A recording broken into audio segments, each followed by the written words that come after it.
It's Inside This Teacher's Studio, presented by veteran dual language teacher and school board member Toni Morgan. In this episode, Toni interviews Yorkville Y115 member Jackie Bjes. She has student taught pre-K blended special ed, ELs, and gen ed at the College of DuPage and Early Childhood Center in Aurora. Student taught K sheltered at Benavides in Aurora. Student taught second grade bilingual at Lakewood Falls in Plainfield for 2 semesters, and has taught third grade DL and K1 DL on remote for the Autumn Creek Elementary School in Yorkville. She has won the Early Childhood Special Education Department Award from Lewis University and was nominated for Rookie of the Year, Heart of the Fox in Yorkville. Rookie Teacher of the Year. This teacher studio is proud to welcome Jackie Bjes. Thank you for having me. You're welcome. Jackie? Yes. Who are the people in your family that gave you confidence? I would definitely say growing up, my brother, my older brother. My parents did as well. I think parents are an integral part. But as an older adult, definitely my husband. Okay. Definitely my husband. He really was very supportive when I decided to go back to school. Okay. How would you describe your growing up years? My growing up years. So it's really interesting because I was a child in the 80s, and obviously I am a dual language bilingual teacher, and back then speaking a second language was not as valued as it is now, and so we were directed to not speak another language at school. And I remember feeling lost because that was the only language I knew. And so part of me was missing, I feel like, at school, because here I was living 2 separate lives, and I had my home language and my home life and my home culture, and then I had to be somebody different at school. So it was really interesting. And as I grew older, I realized that the two could combine, and it wasn't so taboo as the teachers back then made it seem. But I was always a good student, and I thrived at school. And for me, it was always more important to do well in school than to be a popular kid, because that made my parents very proud, and ultimately made me very proud to make my parents proud. Nice. What in your past would have predicted that you would become a teacher?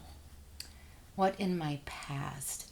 So it's interesting that you say that, because I think back to those days when I was in elementary school, and my teacher, I'll never forget this, my teacher, who shall remain nameless, would make me feel bad about speaking Spanish at school. And she would catch me speaking Spanish to the students who had just come in from, who had just immigrated to where we were living. And so they spoke no English. And I remember being in 3rd grade, and so my teacher would sit me with them, and she would make me tutor them in English. And so when other students were doing independent work, I was teaching these kids English and trying to use as little Spanish as I could to help these students quickly learn English. But back then I didn't realize that it was called tutoring, or I was helping support these kids. And I think even back then it made me have a bond with those students that I didn't realize that I was making. Yeah. And so early on, that's when I feel like I knew that I could help other people. And then as an adult, it was helping people in law enforcement, because I worked in law enforcement, and in that field I translated all the time, and I loved helping people. Yeah. Who were some of the mentors who influenced your teaching style? Mentors who influenced my teaching style. I think in college, I had so many wonderful, amazing teachers who really helped me understand what does it mean to teach the whole child. And it's not just curriculum. You're not just teaching curriculum to kids. You have to think about their culture, you have to think about their past, you have to think about their current knowledge, and how all of those things matter in how students learn. So I think definitely Mrs. Czar, Mrs. Rice, and then starting at Autumn Creek, I was definitely influenced and mentored by your wonderful teaching style. I think it's just really interesting how you implement everything that I was learning in college. And we were implementing back then, but it was different because we always had a mentor teacher there. And so we always had that full support. But then when you are out in the teaching field and you're left on your own, like this is your classroom, you are trusted with these little humans, you really think back to, what am I going to implement? What am I going to say? Being very intentional on all aspects of teaching. Yeah. What factors make your work successful? What factors make my work successful? I think really knowing the students, knowing who they are, knowing what type of family background they have, because you have to use those things in order to help support their new learning. What is in their bank of knowledge that you can tap into so that you can make it relevant for them? If you understand what their backgrounds, what their likes are, what their dislikes are, what they're into, then you can teach anything and kind of really you differentiate it for them, because you want them to find it interesting. You want them to find it fun. You want them to find it entertaining. You are an entertainer. I'm glad you said that. What matters in a daily schedule? I think matters in a daily schedule, you always have to be flexible, because some things are going to take much longer than you ever anticipate them taking, and some things are going to take much shorter, and always having a backup plan. You have to have a backup plan with that flexibility, but you have to try to stay on pace for what's your goal. If you go off on a tangent, that's okay. That's absolutely okay, as long as there's a purpose for it. Sometimes you just want to talk to your students and learn more about them, and that's social emotional learning, and that's always okay too. But is there a goal? Is there a purpose? Use your time wisely. I think that you really have to try to stay as much as you can on pace. And pacing for me was difficult at first, because when I first get to know the students, I'm like, tell me more. Yeah. What is one disaster in your teaching that you wish you could go back and change? I was being observed in my student teaching, and I was being observed by my program coordinator, and I was doing a class of kindergartners, and there had to have been at least 20 kindergartners in there, and I was doing a lesson on phonics. And I was so into my lesson, and the students were sitting in little tables, little pods. They were little pods. And I was up at the smartboard teaching, and all of a sudden I look, and one of the students is crying, and one had bit the other student. And I missed it. I missed what transpired. What was the antecedent, right? What happened exactly prior to that? Because I was so focused, but I wasn't focusing on the kids. I was trying to do a good job, but not focusing on them. So I wish I could change that. I don't want anybody hurt. Nobody does. What memory is a powerful one for you of a student in crisis? A powerful memory of a student in crisis. So I think last year there was a student who was having a bad day, and I was trying to be present for them, and I was trying to talk to them all day, but then something happened on the playground, and he came in and he was unconsolable. And he was in crisis. He was upset, he was crying, he was throwing himself on the floor, and I felt initially helpless because he wasn't listening. And I think about my own kids and how sometimes when you're that upset, you can't hear what somebody is saying to you. So sometimes just being able to be comforting, putting a hand on a child and knowing that you're physically there for them. And ultimately, he did calm, but I had the support of another teacher who was able to take the rest of my class. So I was able to be there for him until he was able to calm. We did some breathing exercises, and he was really upset. He was really in crisis, and the other kids were very concerned for him, as I was. But and we talked about it when he was ready to talk about it, because he was upset. And children, all communication is, all behavior is a form of communication, and he was physically showing me that he was very upset. So that was definitely a crisis. I felt very bad for him. But good job. Why do you trust children?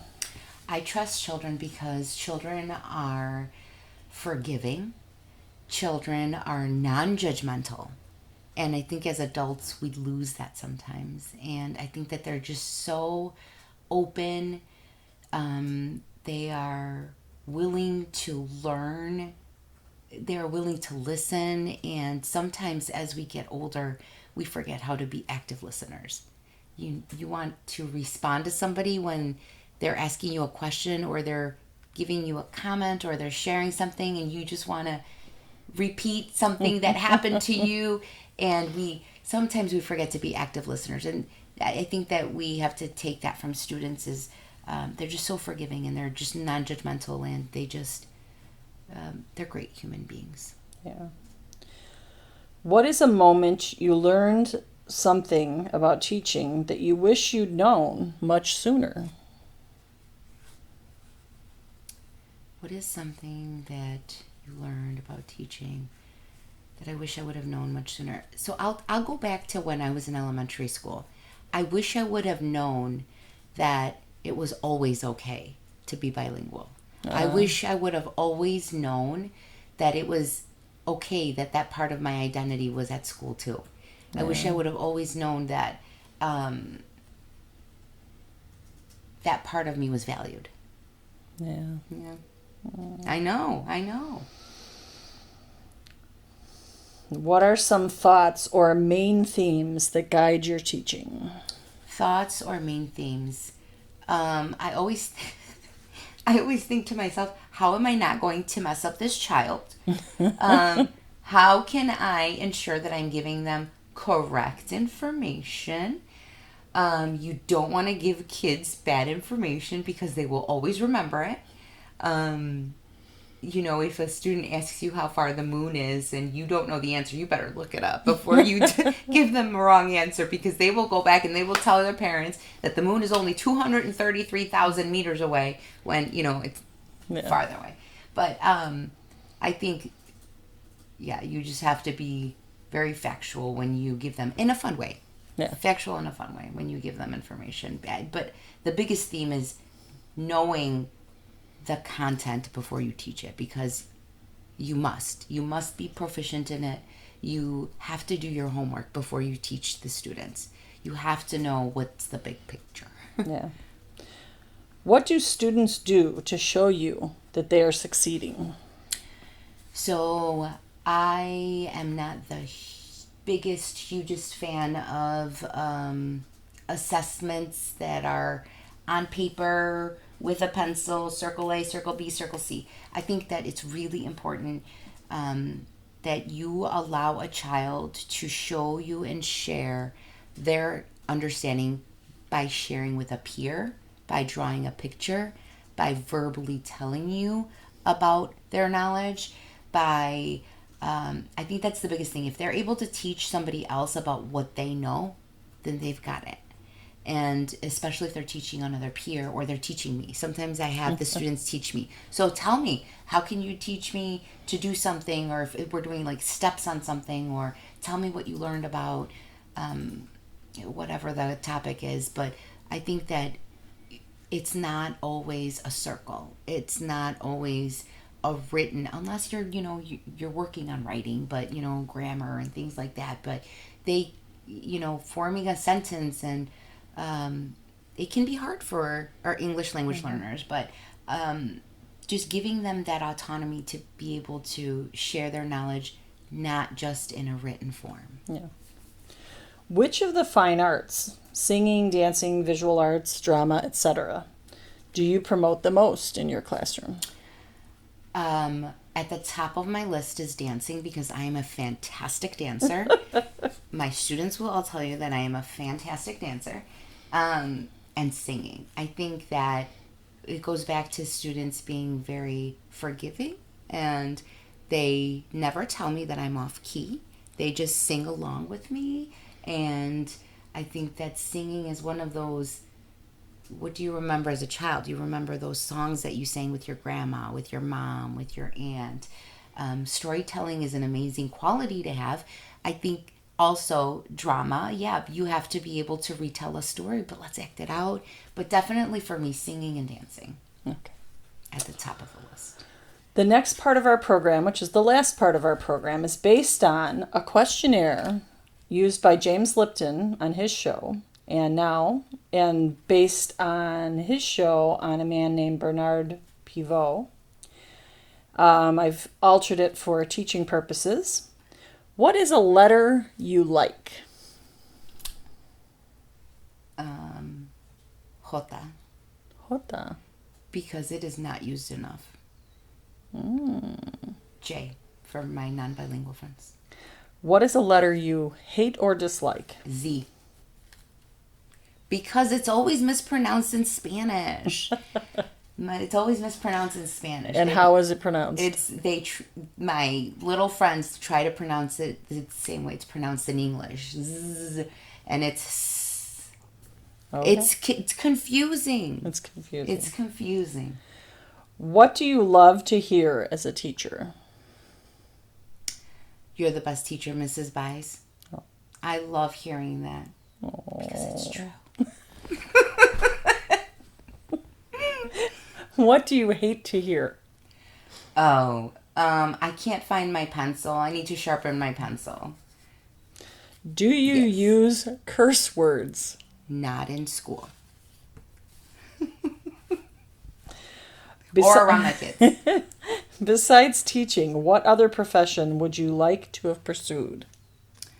I think that I would have stayed in some form of law enforcement, because I spent my whole adult career, almost 20 years there in a civilian capacity. But I feel like I made such a change for so many people. Yeah. And what kinds of things were you doing in law enforcement? I don't think we went over that.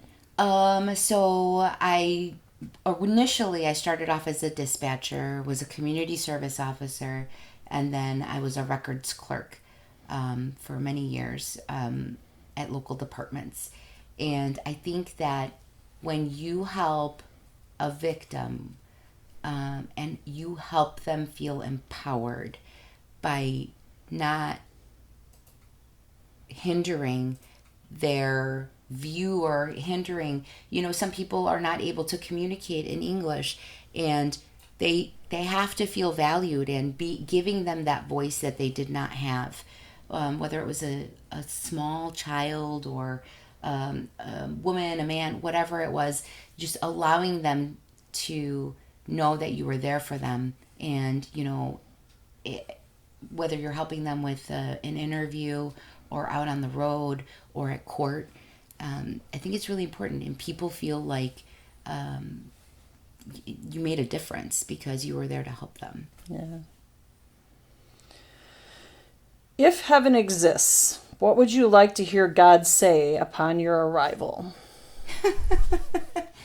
Wow. You were a good mom. Well, we'd like to thank you very much for appearing on This Teacher's Studio, inside This Teacher's Studio. I need to get the name right, I guess. And it has been a pleasure, Jackie Bjes, and thank you so much. Thank you for having me. Thank you.